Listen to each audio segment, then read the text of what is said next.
Alright, so I just wanted to make a quick video to explain. Um, this is actually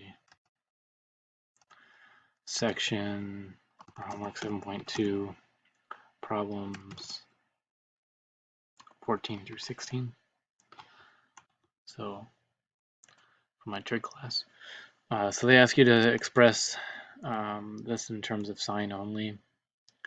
And so you just need to find a trig identity for cosine of 2x that only has sign in it. So I just did a replacement I just Googled trig identities and found a list of cosine of 2x, and you can replace that. For 15, they asked the same thing. Write the expression in terms of sign only. So 15 and 16 are similar in the fact that there's this number in front, and then we have a sine of 2 pi x and a cosine of 2 pi x. So what they really are wanting you to do is they want you to understand this identity here. It's called the addition trig formulas.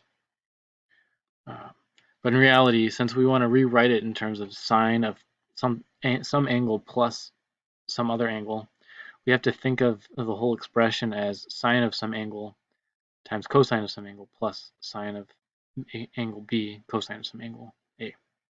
So essentially what they gave us was they said, well, sine of 2x, 2 pi x, and cosine 2 pi x, and then they give us some numbers in front.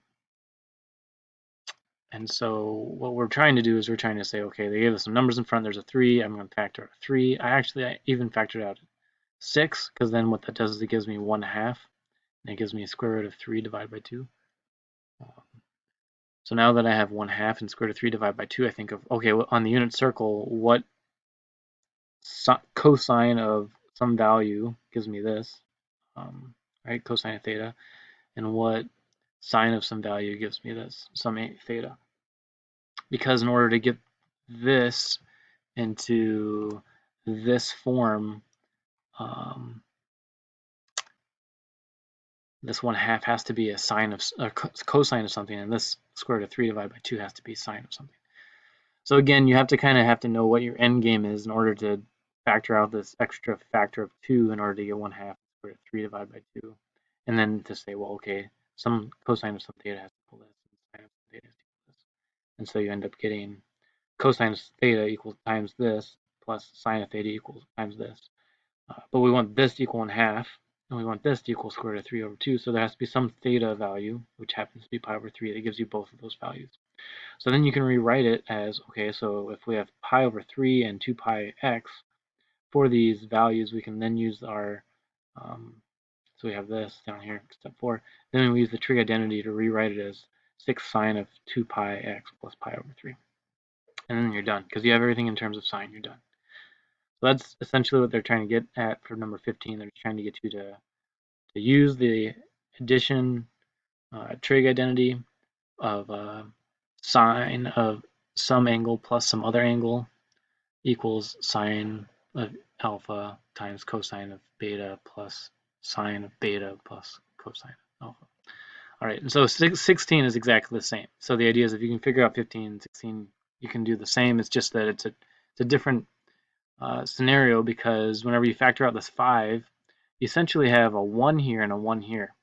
And so what you're getting is you have to have the same cosine of some theta equals the same sine value of some angle. That only happens at pi over 4.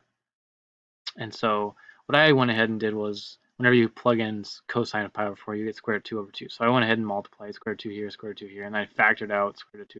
So essentially I'm multiplying by square root of 2 divided by 2 and dividing by multiplying by the reciprocal. That's what I did here. And so then you say, okay, well, if this is supposed to be cosine of some theta and this is supposed to be sine of some theta, where these thetas have to be equal, which gives me these values, what does theta have to be, and theta has to be pi over 4. So then you end up getting this expression down here, and then you can say, well, now I have pi divided by 4 plus t as my two angles, and I can say sine of pi over 4 plus t is the single sine value. So now I know what phi is, and I know what my k value is, and I can graph the expression. So that is 14, 15, and 16. I wanted to write out the whole thing first because it would have taken me like a half hour to explain this otherwise. But hopefully this makes sense and you can kind of pause it and look at this. Right, there you go.